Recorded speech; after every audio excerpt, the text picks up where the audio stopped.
After his wife's funeral, Thomas Blackwood, a millionaire CEO, thought he knew what was waiting for him: an inheritance and a new life with his mistress. But Eleanor's last legacy would rock his world. You won't believe the controversial twist in her will, which forces him to question everything. Do you think success is all about money? He thought so too. The autumn wind whipped through the cemetery, scattering golden leaves across the manicured lawn. Thomas Blackwood stood rigid before the fresh mound of earth, his silver hair ruffled by the breeze. At 60, he cut an impressive figure in his tailored black suit, but the lines etched deeply around his eyes betrayed years of strain. As the priest's final words faded into the crisp air, the small gathering of mourners began to disperse. Thomas remained, his gaze fixed on the ornate headstone bearing Eleanor's name. 40 years of marriage, reduced to cold marble and wilting flowers. "Mr. Blackwood?" A soft voice broke through his reverie. "I'm so sorry for your loss." Thomas turned to face Sarah Jenkins, the family's longtime notary. Her kind eyes and graying hair reminded him painfully of Eleanor. "Thank you, Sarah," he replied, his voice hoarse. "Eleanor always spoke highly of you." Sarah nodded, her expression a mixture of sympathy and something else. Was it apprehension? "If you're feeling up to it, we should discuss the reading of the will." Eleanor left specific instructions. Thomas felt a flicker of anticipation cut through his grief. "Of course," he said, straightening his tie. "Shall we say tomorrow morning at your office?" As Sarah confirmed the details, Thomas's mind wandered to the future that now lay before him. Eleanor's fortune, carefully managed over decades, would finally be his to control. The thought brought a twinge of guilt, quickly suppressed. He watched as Sarah walked away, her sensible heels sinking slightly into the damp grass. The cemetery was nearly empty now, save for a groundskeeper in the distance, raking leaves with mechanical precision. Thomas allowed himself one last look at Eleanor's grave. Their marriage had been one of convenience in later years, a fact they both tacitly acknowledged. Eleanor's illness had only widened the gulf between them. Yet standing here, in the shadow of her final resting place, Thomas felt a hollow ache in his chest. With a deep breath, he turned and made his way down the winding path to the cemetery gates. His driver, Marcus, stood at attention beside the sleek black car. "Home, sir?" Marcus asked, opening the door. Thomas paused, his hand on the roof of the car. "No," he said after a moment. "Take me to the office. There's work to be done." As the car pulled away from the curb, Thomas watched the cemetery recede in the rearview mirror. The life he had known for 4 decades was behind him now. Ahead lay opportunity, freedom, and the promise of a new chapter with Vivian. The thought of Vivian brought a small smile to his lips. She had been discreet today, understanding the need for appearances. But soon, very soon, they would no longer need to hide.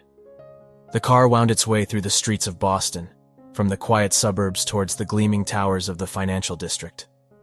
Thomas watched the familiar landmarks slip by, his mind already racing with plans and possibilities. By the time Marcus pulled up to the imposing glass and steel building that housed Blackwood Enterprises, Thomas had pushed aside the last lingering thoughts of the funeral. He stepped out of the car, nodding briskly to the security guard as he strode through the revolving doors. The elevator ride to the top floor was swift and silent. As Thomas stepped into his corner office, he felt the mantle of CEO settle comfortably on his shoulders. This was his realm, where he was in complete control. He moved to the floor-to-ceiling windows, gazing out at the city sprawled before him. The sun was setting, painting the sky in hues of orange and pink. It was beautiful, he supposed, but all Thomas saw was potential. Deals to be made, empires to be built. A soft knock at the door interrupted his thoughts. "Come in," he called, not turning from the window. "Mr. Blackwood?"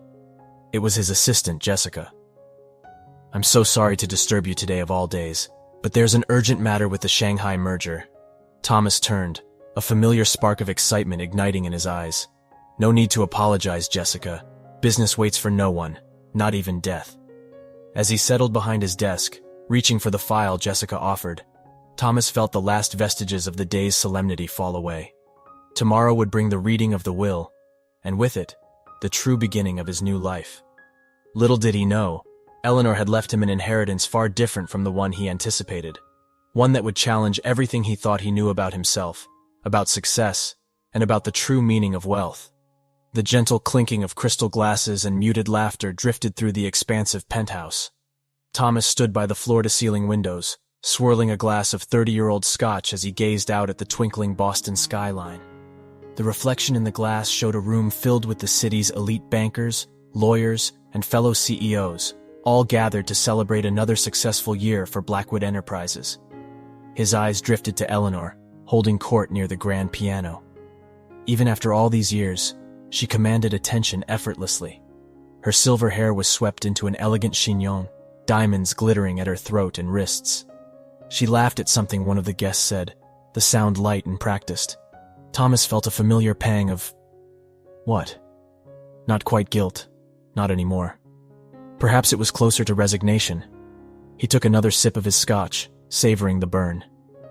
Darling. Eleanor's voice cut through his thoughts. She was suddenly beside him, her hand resting lightly on his arm. The Hendersons were just asking about our plans for the summer. I told them about the villa in Tuscany. Thomas nodded, summoning a smile. Ah yes, Tuscany. Can't wait. As Eleanor steered him towards the waiting couple, Thomas's mind wandered to a different summer plan, one that involved a secluded beach in Bali and a woman who was decidedly not his wife. The party continued late into the night, a testament to the Blackwoods' renowned hospitality. When the last guest had finally departed, Thomas loosened his bow tie with a sigh of relief. Successful evening, I'd say, Eleanor remarked, slipping off her heels. Though I noticed you seemed a bit distracted. Thomas shrugged, moving to pour himself another drink. Just tired, I suppose. The Morrison deal is taking more of my energy than I anticipated. Eleanor's eyes narrowed slightly, but she said nothing. After 40 years of marriage, they had perfected the art of selective blindness. Well, don't stay up too late, she said, heading towards their bedroom. We have brunch with the Petersons tomorrow, remember?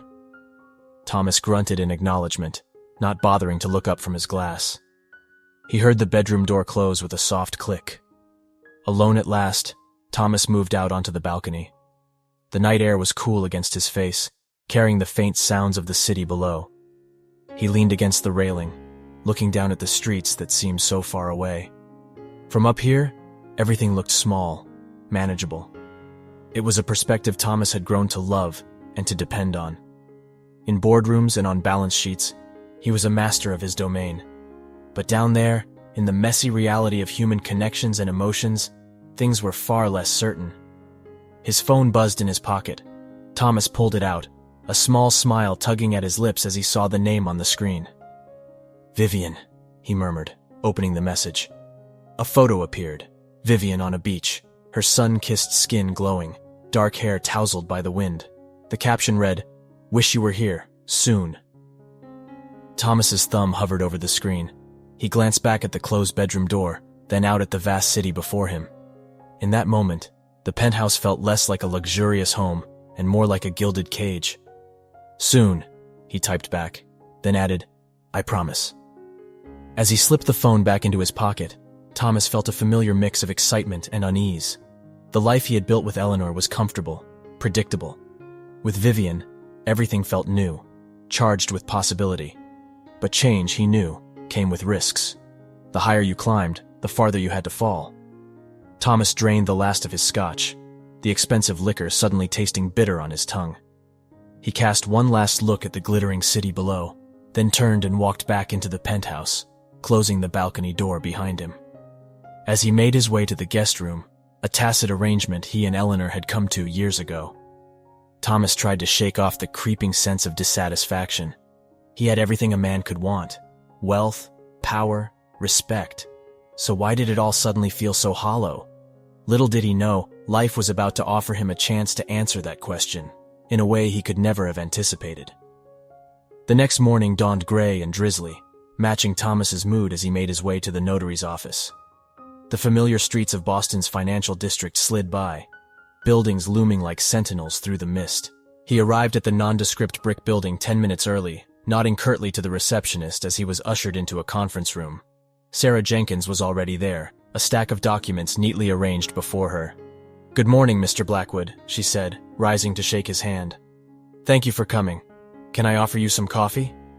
Thomas declined, settling into one of the high-backed leather chairs. Let's get on with it, shall we?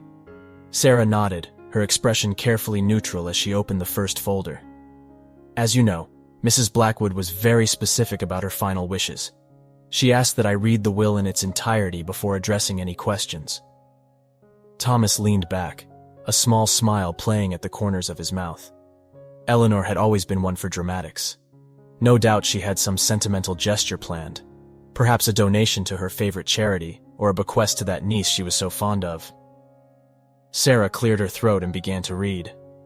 The usual legal jargon washed over Thomas, his mind already racing ahead to the changes he would implement once he had full control of Eleanor's considerable assets. And to my husband, Thomas Blackwood, Sarah's voice cut through his thoughts, I leave the following bequest. Thomas sat up straighter, his attention suddenly razor-sharp. To Thomas, I leave a choice, Sarah continued, her voice steady. The entirety of my personal estate, including all properties, investments, and liquid assets, will be donated to the Boston Children's Hospital. Thomas felt as if the air had been sucked from the room. What? He managed to croak. Sarah held up a hand, indicating she wasn't finished. However, should Thomas wish to claim the inheritance, he may do so under the following condition. He must dedicate the next 5 years to volunteering full-time at Boston Children's Hospital, with no salary or compensation. The silence that followed was deafening. Thomas stared at Sarah, certain he had misheard. This is a joke, right? Some kind of mistake? Sarah shook her head, her expression a mixture of sympathy and resolve. No, Mr. Blackwood. This is Mrs. Blackwood's final will and testament, legally binding and witnessed.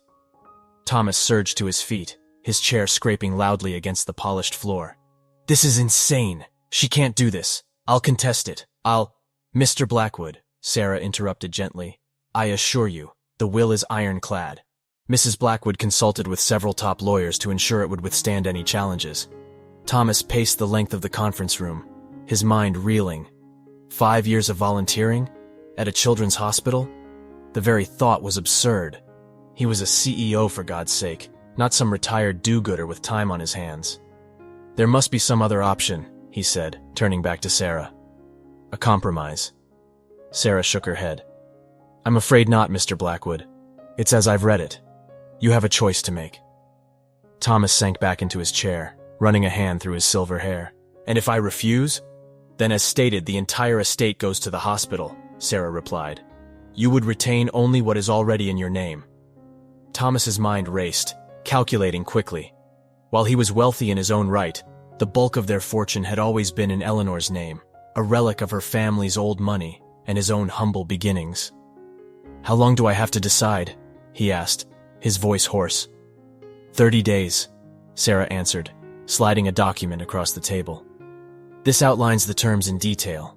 You'll need to give written notice of your decision by the deadline. Thomas stared at the paper, not really seeing it. How could Eleanor have done this to him? After all their years together, all the sacrifices he had made for their life of luxury. A bitter laugh escaped him. Of course, this was Eleanor's final act of control, her way of reaching beyond the grave to dictate his life one last time. Is there anything else? He asked, standing abruptly. Sarah hesitated, then reached for a small envelope. Mrs. Blackwood left this for you as well. She asked that you read it in private. Thomas snatched the envelope, barely glancing at the familiar handwriting that spelled out his name. If that's all, I'll be going. He strode out of the office, ignoring Sarah's attempt to say goodbye. The elevator ride down to the lobby felt interminable, the small space suddenly stifling. Outside, the drizzle had turned into a steady rain. Thomas stood under the building's awning, staring unseeing at the gray street before him. Pedestrians hurried by, huddled under umbrellas, oblivious to the turmoil raging within him. His phone buzzed. A message from Vivian. How did it go? Champagne tonight to celebrate? Thomas stared at the screen, a wave of nausea washing over him. How could he explain this? How could he tell her that their dreams of a life together might have just gone up in smoke? With a growl of frustration, he shoved the phone back into his pocket. The envelope from Eleanor crinkled as he did so, a tangible reminder of the choice that now loomed before him. As he stepped out into the rain, hailing a taxi with a sharp whistle, Thomas Blackwood felt the carefully constructed pillars of his life beginning to crumble. The future he had so meticulously planned was now shrouded in uncertainty, hinging on a decision he never thought he'd have to make. The taxi pulled up, spraying water as it came to a stop. Thomas climbed in, his mind a whirlwind of anger, confusion, and, though he would never admit it, a tiny spark of curiosity about what Eleanor's letter might contain. "Where to?" the driver asked, eyeing him in the rearview mirror. Thomas hesitated, then said, "Boston Children's Hospital." As the taxi pulled away from the curb, merging into the flow of traffic, Thomas couldn't shake the feeling that he was heading not just across the city, but towards a crossroads he never saw coming. The taxi wound its way through Boston's rain-slicked streets, the rhythmic swish of windshield wipers matching Thomas's turbulent thoughts. He clutched Eleanor's unopened letter, the paper growing damp from his clammy palms. As the car approached Boston Children's Hospital, its modern facade looming through the mist, Thomas felt a sudden panic. "Stop here," he barked at the driver, who obediently pulled over half a block from the entrance. Thomas paid the fare and stepped out onto the wet sidewalk, his Italian leather shoes immediately soaked by a puddle. He barely noticed, his eyes fixed on the hospital building ahead. Children and parents streamed in and out, their faces etched with worry, hope, and determination. For a moment, Thomas stood frozen, the reality of Eleanor's bequest crashing over him. 5 years of his life, surrounded by sick children and grieving families. The very thought made his skin crawl. Turning abruptly, he began walking in the opposite direction, no destination in mind. The rain intensified, soaking through his expensive suit, but Thomas trudged on, Eleanor's letter clutched in his fist. After several blocks, he found himself in a small park. Seeking shelter, he ducked under a dripping oak tree and finally allowed himself to slump onto a wet bench. With trembling fingers, he tore open the envelope. Eleanor's elegant handwriting flowed across the page. "My dear Thomas, if you're reading this, then you've just received quite a shock. I imagine you're angry, confused, and perhaps feeling a bit betrayed. I don't blame you. But Thomas, this is not an act of revenge or punishment. It's my final gift to you, the chance to rediscover the man I fell in love with all those years ago. Do you remember when we first met? You were so full of passion, not just for success, but for making a difference in the world. Somewhere along the way, we both lost sight of that. I've watched you grow distant, not just from me, but from yourself. The Thomas I knew would never have been satisfied with a life measured only in dollars and deals. This choice I'm offering you is a chance to reconnect with that part of yourself. The money, the status, it's all fleeting. But the impact you could make at the hospital, that would be your true legacy. I know it won't be easy, but I also know you're capable of more than you've allowed yourself to be these past years. Whatever you decide, know that I have always loved you, even when we were at our most distant. I hope you'll find your way back to the man you were meant to be. All my love, Eleanor." Thomas read the letter twice more, his vision blurring. From the rain, he told himself, not tears. He crumpled the paper in his fist, a maelstrom of emotions churning within him. How dare she? How dare Eleanor presume to know what was best for him? He had built an empire, achieved more than that naive young man she spoke of ever dreamed possible. And yet, Thomas unclenched his fist, smoothing out the rain-spattered letter. He couldn't deny the hollow ache that had been growing inside him for years. The deals, the money, the power. None of it filled the void he felt when he lay awake at night. He thought of Vivian, waiting for him with promises of exotic beaches and carefree days. Was that really what he wanted? Another escape? Another distraction? The rain began to let up, weak sunlight filtering through the clouds. Thomas stood, his joints protesting after sitting on the cold bench. He looked back in the direction of the hospital, then down at his soaked, ruined suit. With a deep breath, he pulled out his phone and dialed his assistant. "Jessica, cancel my meetings for the rest of the week. And, could you have a set of casual clothes sent to Boston Children's Hospital? I'll be there for a while." As he ended the call, Thomas felt a weight lift from his shoulders. He wasn't committing to anything yet, he told himself, just exploring his options. But as he began the walk back to the hospital, his steps felt lighter than they had in years. The path ahead was uncertain, terrifying even. But for the first time in decades, it also held the promise of something more than just another business victory. It offered the chance to rediscover a part of himself he'd long thought lost. Thomas Blackwood, titan of industry, took a deep breath and stepped into the unknown. The automatic doors of Boston Children's Hospital slid open with a soft whoosh, enveloping Thomas in a rush of antiseptic air. The bustling lobby was a far cry from the sleek, quiet corridors of Blackwood Enterprises. Children's laughter mingled with muted conversations and the occasional cry, creating a cacophony that set Thomas's teeth on edge. He approached the information desk, acutely aware of his bedraggled appearance. The receptionist, a kind-faced woman with graying hair, looked up with a practiced smile. "Can I help you, sir?" Thomas cleared his throat. "I'm here to volunteer." The words felt foreign on his tongue. The woman's eyebrows rose slightly. "Wonderful. Let me call someone from our volunteer services to meet you." As Thomas waited, shifting uncomfortably in his wet shoes, he caught snippets of conversation around him. A mother comforting her sniffling son. A doctor discussing treatment options with anxious parents. A young girl excitedly telling her father about the toy she'd received. "Mr. Blackwood." A crisp voice cut through his observations. He turned to see a petite woman with short dark hair and keen eyes extending her hand. "I'm Dr. Emily Chen, Director of Volunteer Services. We weren't expecting you today." Thomas shook her hand, noting her firm grip. "It was a spontaneous decision." Dr. Chen's eyes flickered over his damp suit, a hint of amusement in her expression. "I see. Well, we're always glad to have help. Why don't we start with a tour and discuss where you might fit in, As they walked through the hospital corridors, Dr. Chen explained the various departments and volunteer opportunities. Thomas nodded mechanically, his mind reeling from the sensory overload. The bright murals on the walls, the beeping of medical equipment, the ever-present undercurrent of barely contained emotions. It was all so far removed from his world of boardrooms and balance sheets. "Mr. Blackwood?" Dr. Chen's voice snapped him back to attention. They had stopped outside a playroom filled with children of various ages. Some were attached to IV poles, others bore visible signs of illness, but all were engaged in activities with volunteers in cheerful blue vests. "Perhaps we could start you here," Dr. Chen suggested.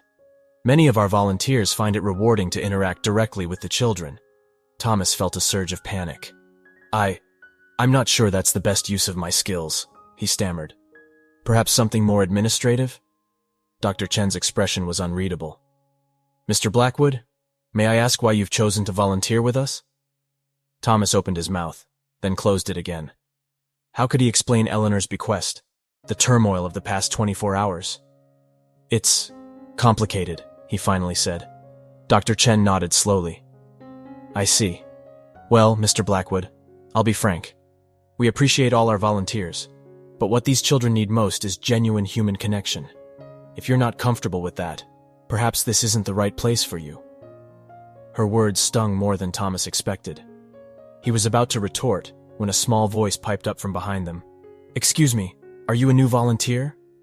They turned to see a young girl, no more than 7 or 8, looking up at Thomas with curious eyes. An IV pole stood next to her, but her smile was bright and eager. Yes, I suppose I am," Thomas replied, kneeling down to her level without thinking. "Cool. I'm Sophie. Want to see the puzzle I'm working on? It's really hard, but I bet you could help."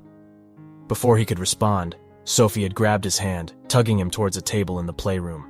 Thomas threw a helpless glance at Dr. Chen, who merely smiled and nodded encouragingly. For the next hour, Thomas found himself immersed in a 500-piece puzzle of a unicorn in a magical forest. Sophie chattered away, telling him about her favorite books, her dog at home, and her dreams of becoming a veterinarian. As they clicked the final piece into place, Sophie let out a whoop of triumph. "We did it! Thanks, what's your name?" "Thomas," he replied, surprised to find himself smiling. "And thank you, Sophie. I haven't done a puzzle in, well, a very long time."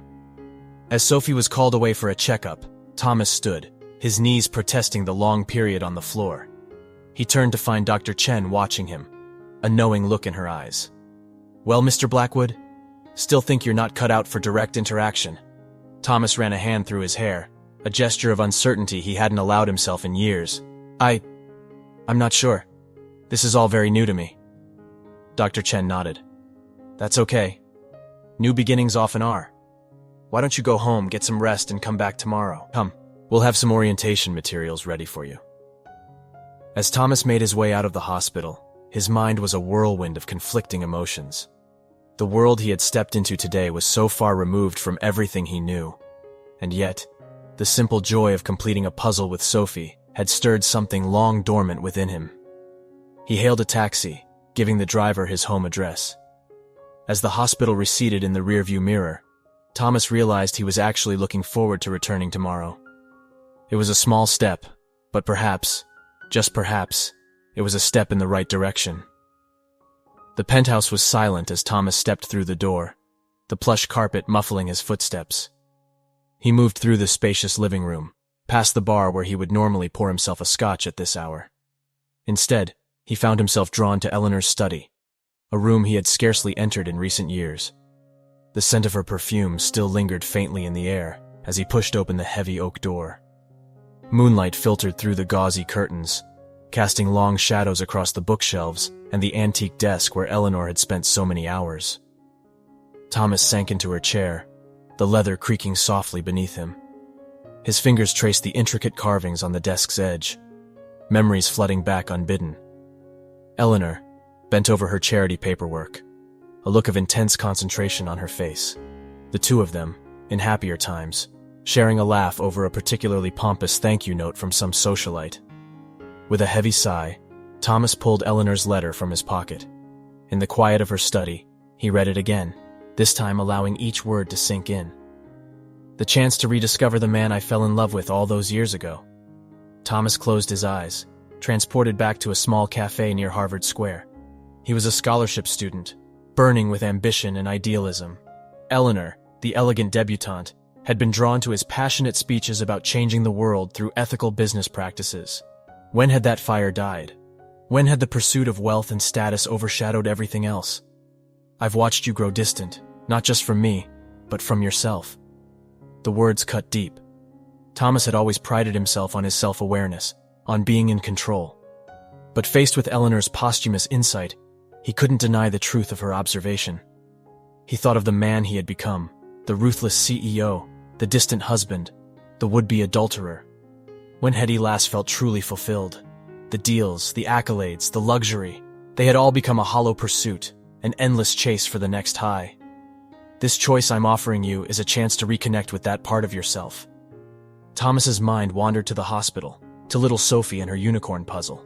For a brief moment today, he had felt something he hadn't experienced in years, a simple, uncomplicated joy.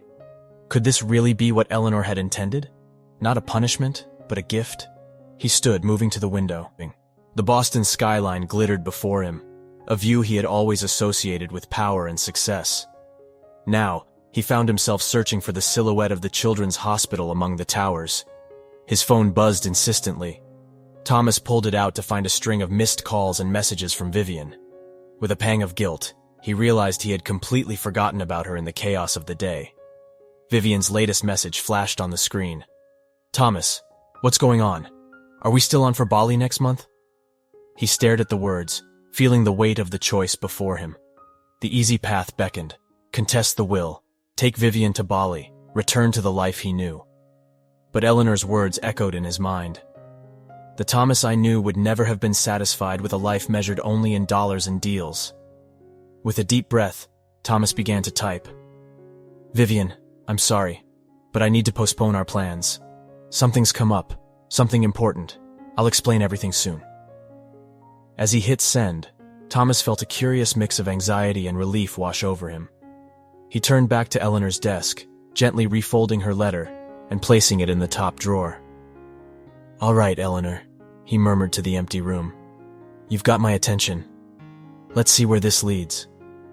As he left the study, closing the door softly behind him, Thomas felt as though he were stepping not just out of a room, but out of the life he had constructed over decades. The path ahead was uncertain, terrifying even. But for the first time in years, it also held the promise of rediscovering the man he once was, and perhaps becoming someone even better. The following weeks saw Thomas Blackwood navigating a world entirely foreign to him. Each morning, He traded his tailored suits for khakis and polo shirts, his corner office for the bustling halls of Boston Children's Hospital. The transition was far from smooth. On his third day, Thomas found himself in the oncology ward, tasked with distributing lunch trays. His hands shook as he entered the first room, faced with a pale young boy hooked up to various machines. "Hi there," Thomas said, his voice unnaturally high. "I've got your lunch." The boy looked up from his tablet, his bald head gleaming under the fluorescent lights. "Are you new? You look scared." Thomas felt his cheeks flush. "That obvious, huh?" The boy grinned. "It's okay. I was scared too when I first came here. I'm Jake, by the way." "Thomas," he replied, setting down the tray. "And you're right, I am a bit out of my depth here." Jake's smile widened. "Want to know a secret? Everyone is at first, even the doctors sometimes, but you get used to it." As Thomas continued his rounds, Jake's words echoed in his mind.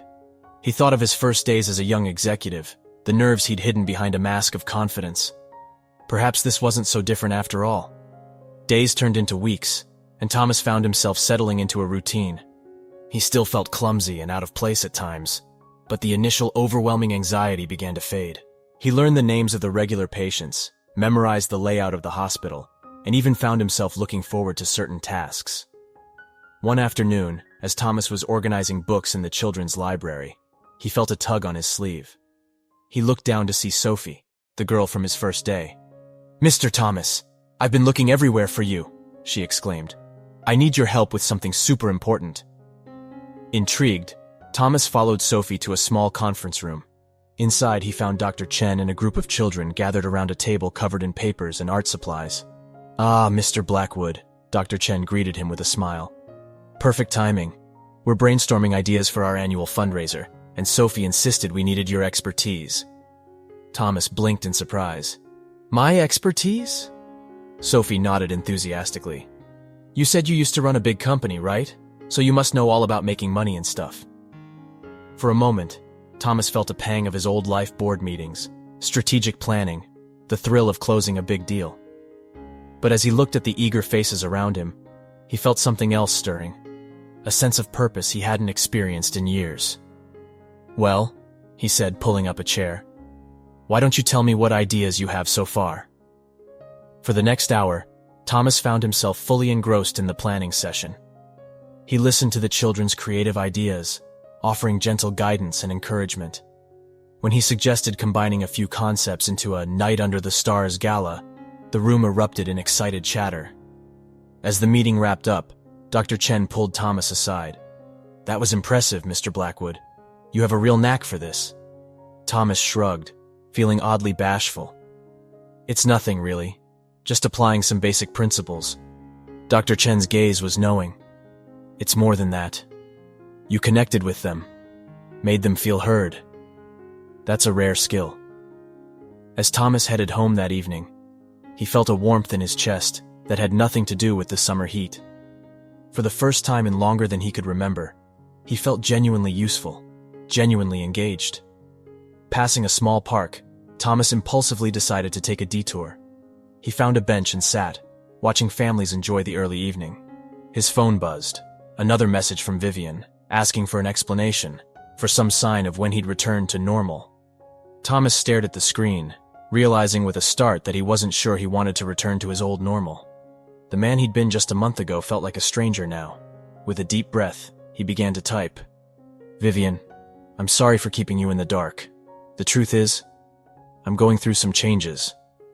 As he hit send, Thomas felt a weight lift from his shoulders. The path ahead was still uncertain, but for the first time in years, he felt he might be walking in the right direction. The sleek boardroom of Blackwood Enterprises hummed with tension. Thomas sat at the head of the table, his crisp suit feeling oddly constrictive after weeks in casual wear. Around him, his executive team waited expectantly.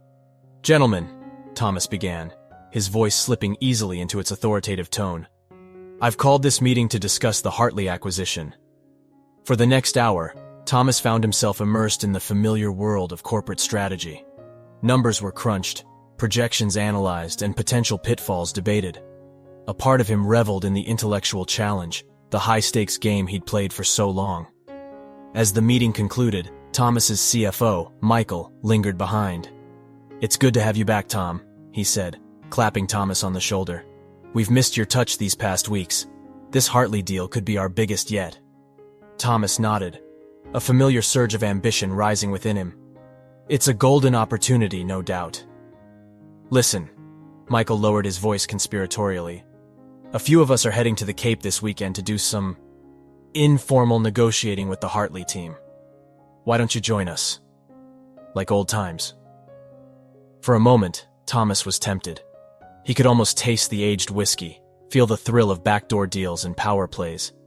It would be so easy to slip back into this world he knew so well. But as he opened his mouth to accept, an image flashed in his mind. Sophie's eager face as they planned the hospital fundraiser. Jake's brave smile as he faced another round of chemo. I can't this weekend, Michael," Thomas heard himself say. "Prior commitment." Michael's eyebrows rose in surprise. "Since when do you have weekend commitments that trump a deal like this?" Thomas straightened, a new resolve settling over him. "Since I realized there might be more to life than just the next big acquisition. Handle the preliminaries, keep me in the loop, but I trust you to manage without me for a few days." As he left the office, Thomas felt a curious mix of emotions. The pull of his old life was strong, the allure of power and wealth still potent, but it no longer felt like enough. His phone buzzed, a message from Dr. Chen. "Emergency meeting about the fundraiser. Could use your input if you're free." Thomas hesitated for just a moment before replying. "On my way." An hour later, Thomas found himself back in the familiar conference room at Boston Children's Hospital. The contrast with the sleek boardroom he'd left behind was stark, but as he immersed himself in planning the event that could help so many children, Thomas realized he felt more energized here than he had in the corporate world all day. As the meeting wrapped up, Dr. Chen held him back. "I hope we didn't pull you away from anything important, Mr. Blackwood." Thomas smiled, surprising himself with his answer. "Nothing more important than this, Dr. Chen. Nothing at all." The summer sun beat down on the hospital's rooftop garden, where Thomas stood surveying the space. In just a few weeks, this area would be transformed into a magical night under the stars for the fundraising gala. "Mr. Thomas, look what I made!" Sophie's voice rang out across the garden. She bounded towards him, a colorful piece of paper clutched in her hand. Thomas knelt down, examining the child's artwork. It was a drawing of the night sky, filled with twinkling stars and smiling faces. "It's beautiful, Sophie. Is this for the gala?" Sophie nodded enthusiastically.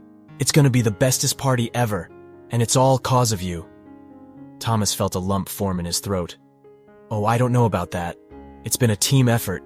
"Nua," Sophie insisted. "Dr. Chen said you've been working super hard and using all your big business smarts to make it happen." Before Thomas could respond, a new voice joined the conversation. "She's right, you know." Thomas looked up to see Dr. Chen approaching, a smile on her face. "Your business acumen has been invaluable, Mr. Blackwood. We've already secured twice the sponsorships we had last year." Thomas straightened, feeling a flush of pride that had nothing to do with profit margins or stock prices. "I'm just glad I can help. Though I have to admit, cold calling potential donors is a lot more challenging than negotiating mergers." Dr. Chen laughed. "I can imagine. But you seem to have found your stride. The board is certainly impressed." As they discussed final preparations for the gala, Thomas found himself marveling at the journey of the past few months. The hospital, once so foreign and intimidating, now felt almost like a second home. Later that afternoon, Thomas made his way to the oncology ward for his regular visit with Jake. He found the boy sitting up in bed, a chess set laid out before him. "Hey, Mr. Thomas," Jake called out. "Ready to lose again?" Thomas chuckled, settling into the chair beside the bed. "You wish, kiddo. I've been practicing." As they played, Jake filled Thomas in on his latest treatment, his voice matter-of-fact despite the gravity of the subject. Thomas marveled at the boy's resilience, feeling a swell of emotion he would have once dismissed as weakness. "You okay, Mr. Thomas?" Jake asked, noticing Thomas's sudden silence. Thomas blinked back the moisture in his eyes. "Yeah, Jake. I'm really glad I met you." Jake grinned. "Me too. You're way cooler than I thought old guys could be." As Thomas left the hospital that evening, he found himself walking with a lighter step. The weight of his old life, the constant pressure to climb higher and acquire more, seemed to have lifted. His phone buzzed. A message from his assistant at Blackwood Enterprises. "Mr. Blackwood, the board is requesting an update on your status. Should I schedule a meeting?" Thomas paused, considering. He had been putting off this conversation, unsure himself of what his future held. But now, looking back at the hospital, he felt a clarity he hadn't experienced in years. "Schedule it for next week," he typed back. "I'll have an answer for them then." As he pocketed his phone, Thomas caught sight of his reflection in a store window. The man looking back at him was different from the one who had first walked into Boston Children's Hospital months ago. There were new lines around his eyes, yes, but they were laugh lines now, etched by genuine smiles rather than forced corporate grins. Thomas thought of Eleanor, of her final gift to him. She had seen something in him that he had long forgotten, a capacity for compassion, for meaningful work beyond the pursuit of wealth. As he made his way home, Thomas began to formulate a plan. It wouldn't be easy, and it would mean letting go of much of what he had once held dear. But for the first time in decades, Thomas Blackwood felt truly alive, truly purposeful. Tomorrow would bring new challenges, new opportunities to make a difference. And Thomas found himself looking forward to every moment of it. The evening before the Night Under the Stars gala, Thomas found himself alone in his penthouse, surrounded by the trappings of his old life. The silence was deafening, a stark contrast to the bustling energy of the hospital he'd grown accustomed to. He wandered from room to room, fingers trailing over expensive furniture and priceless art pieces. Each object held memories, business victories, social triumphs, moments that had once defined his worth. Now, they felt hollow, like props in a play he no longer wanted to perform. Thomas paused at the bar, hand hovering over a crystal decanter of scotch. How easy it would be to pour a glass, to lose himself in the familiar burn and the comforting haze of alcohol. To numb the doubts that had begun to creep in as the reality of tomorrow's event loomed large. What if the gala was a failure? What if all his efforts these past months amounted to nothing? The old Thomas Blackwood never failed, but was he that man anymore? His phone buzzed, breaking the oppressive silence. A text from Dr. Chen. "Everything's set for tomorrow. The children can't stop talking about it. You've done something truly special, Mr. Blackwood." Thomas felt a lump form in his throat. He set down the decanter, untouched, and moved to the floor-to-ceiling windows. The city sprawled before him, a glittering tapestry of lights. Somewhere out there was the hospital, filled with children whose lives hung in the balance, children who were counting on tomorrow's success. With a sudden burst of energy, Thomas strode to his home office. He pulled out files, spreadsheets, donor lists, all the meticulous planning for the gala. For hours he pored over every detail, determined to ensure nothing had been overlooked. As the first light of dawn began to creep over the horizon, Thomas leaned back in his chair, exhausted but oddly invigorated. He thought of Jake's resilience in the face of grueling treatments, of Sophie's unflagging optimism. If they could face their challenges with such courage, how could he do any less? Thomas stood, stretching muscles stiff from hours of work. He caught sight of himself in the mirror, rumpled, tired, but with a fire in his eyes he hadn't seen in years. "All right, Eleanor," he murmured to his reflection. "Let's show them what we can do." The hospital's rooftop garden had been transformed. Twinkling lights mimicked a starry sky, while elegant tables dotted the space, each centerpiece a miniature galaxy crafted by the children. Soft music drifted through the air, mingling with the excited chatter of guests as they arrived. Thomas stood near the entrance, greeting donors and board members with a warmth that would have surprised his old business associates. He was in his element, but in a way he'd never experienced before. This wasn't about closing deals or outmaneuvering competitors. It was about opening hearts and changing lives. As the evening progressed, Thomas found himself constantly in motion. He moved from table to table, sharing stories of the children's courage, detailing the hospital's needs, and painting a vision of hope that touched even the most hardened corporate executives. Midway through the night, Dr. Chen took the stage. "Ladies and gentlemen, I want to thank you all for coming. Your generosity will make a real difference in the lives of our young patients. And I want to give a special thanks to the man who made tonight possible, Mr. Thomas Blackwood." A spotlight found Thomas, and he felt a moment of panic. Public speaking had never fazed him before, but this was different. These weren't shareholders or business partners. These were people he was asking to believe in something bigger than profit margins. As he made his way to the stage, Thomas caught sight of a group of children watching from a nearby balcony. Sophie waved excitedly while Jake gave him a thumbs up. Thomas felt a surge of determination. "Good evening," he began, his voice steady. "A few months ago, I walked into Boston Children's Hospital a different man than the one standing before you. I thought I was there to fulfill an obligation, to check a box. Instead, I found a purpose."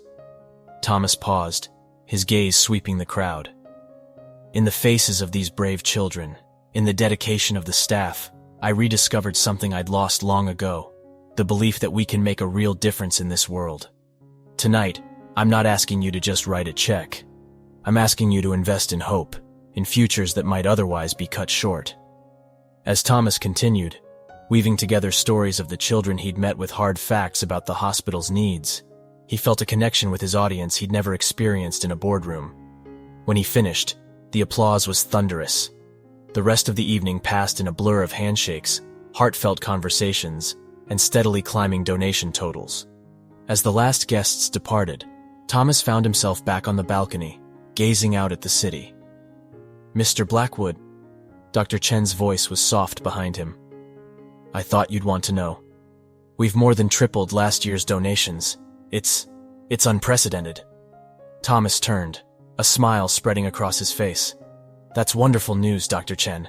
But please, after all this time, I think you can call me Thomas." Dr. Chen nodded, her own smile radiant. "Well then, Thomas, I have to ask, what's next for you? Surely Blackwood Enterprises is eager to have you back full-time." Thomas's smile faded slightly as he considered the question. The board meeting was scheduled for tomorrow, where he was expected to clarify his position with the company. The choice that had seemed so clear in recent weeks now loomed large. "I'm not sure," he admitted. "But I do know one thing. I'm not the same man who walked into this hospital months ago, and I don't think I can go back to being him." As if on cue, his phone buzzed. A message from his CFO. "Tom, don't forget the board meeting tomorrow. Time to get back to real business." Thomas stared at the screen, feeling the weight of his old life pulling at him. But as he looked back out at the city, at the hospital that had become a second home, he knew in his heart what he had to do. The boardroom of Blackwood Enterprises was silent as Thomas finished speaking.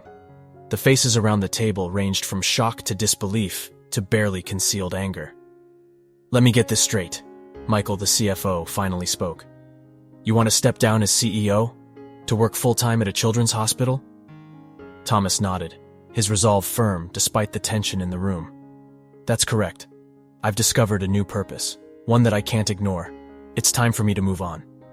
The room erupted in a cacophony of protests and questions. Thomas held up a hand, silencing them. "I understand this is unexpected, but I've given it a great deal of thought. I'm not abandoning the company. I'll remain on the board and assist with the transition. But it's time for new leadership here, and for me to pursue a different path." As the meeting adjourned, Thomas felt a curious mix of emotions. There was sadness at leaving behind the company he'd built, but it was overshadowed by a sense of lightness, of possibility. He made his way to Boston Children's Hospital, the familiar corridors welcoming him like an old friend. In Dr. Chen's office, he shared the news of his decision. "Are you sure about this, Thomas?" Dr. Chen asked, her expression a mix of concern and hope. Thomas smiled, feeling more certain than he had in years. "I've never been sure of anything in my life. If you'll have me, I'd like to join the hospital full-time. I think my experience could be valuable in development and strategic planning." Dr. Chen's face broke into a wide smile. "Have you? Thomas, we'd be honored. The impact you could make here, it's beyond measure."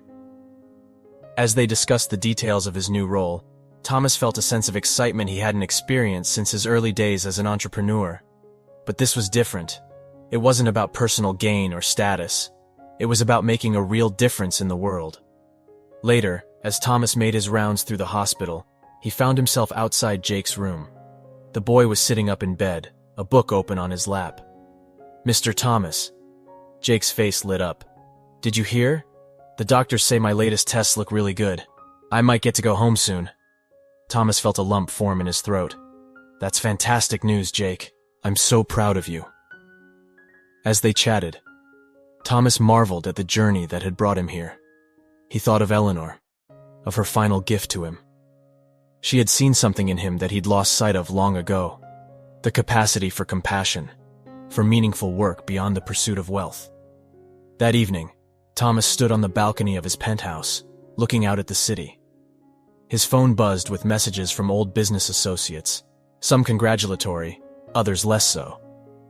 But Thomas felt at peace with his decision. He pulled out Eleanor's letter, reading it one last time. "I hope you'll find your way back to the man you were meant to be," she had written. Thomas smiled, feeling a sense of gratitude wash over him. "I think I have, Eleanor," he murmured. "Thank you." 5 years later, Thomas Blackwood stood in the bustling lobby of Boston Children's Hospital, a birthday cake in his hands. At 65, he cut a different figure than the corporate titan he'd once been. His suit was more casual, his smile easier, the lines around his eyes etched by genuine laughter rather than stress. As he made his way to the common room, he was greeted by a chorus of, "Happy birthday, Mr. Thomas."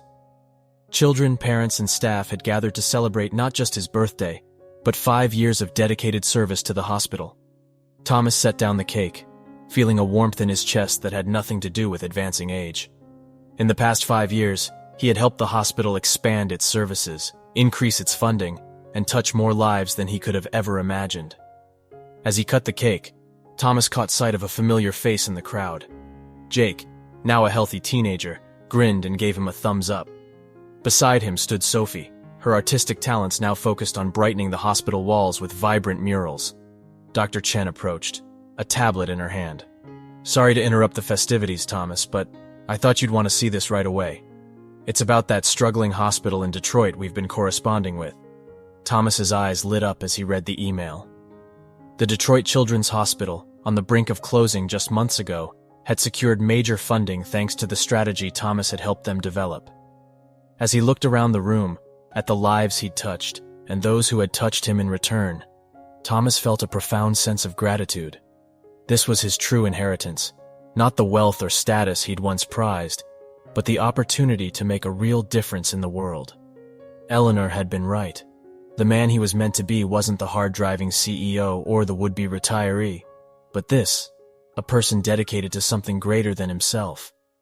As the celebration continued around him, Thomas Blackwood smiled, looking forward to whatever challenges and opportunities the next chapter might bring.